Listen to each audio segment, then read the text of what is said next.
Alright, boys and girls, this video is going to be for the filthy casuals like me and like many of you out there. Some of you may not want to admit you're filthy casuals, but let's be real. If you have a 9 to 5 and a family and you spend an hour gaming, you're a filthy casual. But that's okay. So this video is going to be about units. I think most people don't realize how good they are, and these units are just in general good that I feel like everyone should probably build. But yeah, let's get on with the video.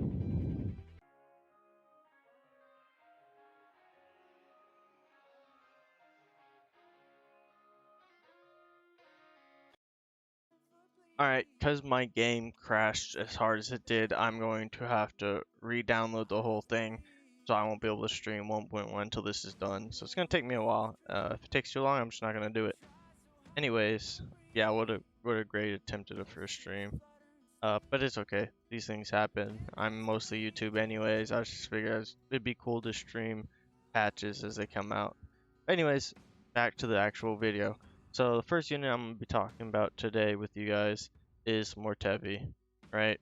So thing I think most people sleep on is how good he is as a sub DPS, right? Because I think with Wuthering Waves, there's a lot of fresh players to gachas, and they're like foreign to the concept of main DPS, sub DPS, and support.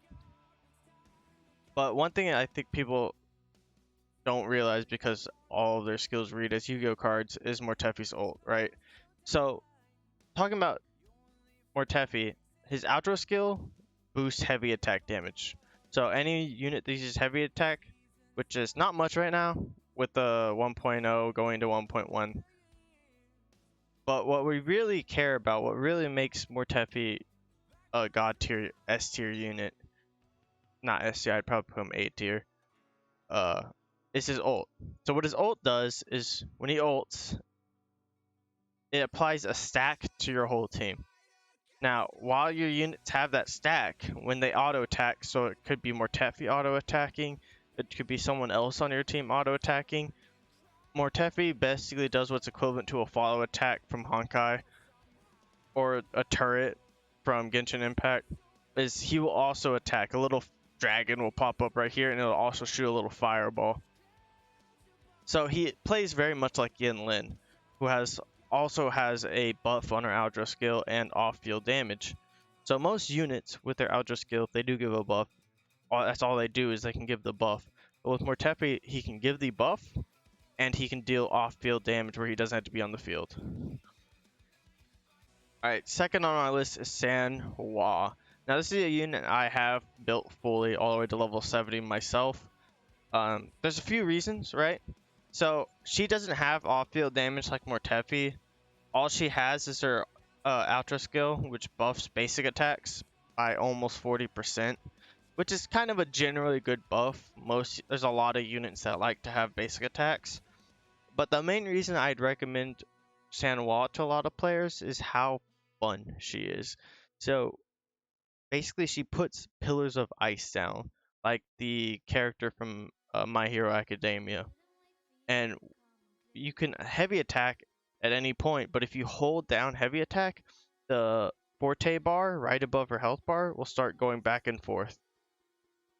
And you let go of your heavy attack, or your mouse button, or whatever you're playing on. If you get it to land in the blue part, she'll freeze time, and she'll do a special attack that will make all of the ice pillars explode and do more damage. Now, that being said, some advanced crazy Sanhua tech is if you hit it in time and you get the animation going, you can swap to another unit and she'll keep with doing the animation. Or you can use her echo skill. So the animation will still go off, the ice will still pop, the damage will still go off, but you can already be inside of your echo skill animation while time is still frozen. But that's besides the point. Those are the main two reasons I'd recommend Sanhua, is just how fun she is and just how universally good she is. Whether you want to run it with Encore, Havoc, Rover, whoever you want, really. Alright, we got two more. I'm save G and Jin for the last. Rover, I'm gonna go over very quickly. Unlike most other games, the MCs are pretty bad. The only one that was decent was the Fire MC from Honkai Star Rail, but she got quickly power crept. With Wuthering Waves and the Rover, not only is she S tier on most people's waifu tier list, is that she is very useful on any of her elements. So whether it's the light mode, where she's mostly all of her damage comes from her ult, which has crazy scaling, or I don't know if you knew this, the light rover can actually heal, and she'll heal herself. Or whether you want to be edgy and run emo dark havoc rover and grow wings and use a scythe and cut people up. Overall, she'll be very good, and she's very cheap to build because the ascension materials to raise your level cap you can get from farming. You don't have to actually use your wave plates and stamina. But I just want to knock that out real quick. The last on my list. Now, obviously, there's probably other units that will be just as good as anyone's here, but these are the ones I really want to shed a light on, right? So Jianjin. So for those who don't know, she can heal, she can shield, she's a very good parrier, and one her outro skill buffs ult damage by almost 40%, and here's a big one I don't think people are accounting for, is that her ult pulls units together. Now, keep in mind, there's another unit in another gacha game that was very broken because that was his one mechanic, was pulling units together, and that is Venti from Genshin Impact. So she is very much like Venti, but she can do a lot more.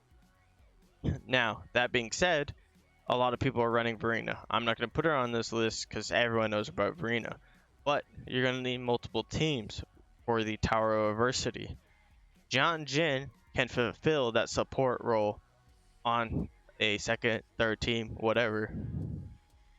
And specifically for the Tower of Adversity, a lot of the units will be spread out. So with Jian Jin's ult, you'll be able to bring it in and you'll be able to clear a lot faster and a lot more efficiently if you care about that stuff. Otherwise, I'm also just recommending her because I think she looks cute. So that's my guide. Quick little nice and easy guide for the filthy casuals like you and myself. I'm gonna get back to trying to update my game, trying to repair it, see if I can get this up and going because I really want to get to 1.1. Have a good one.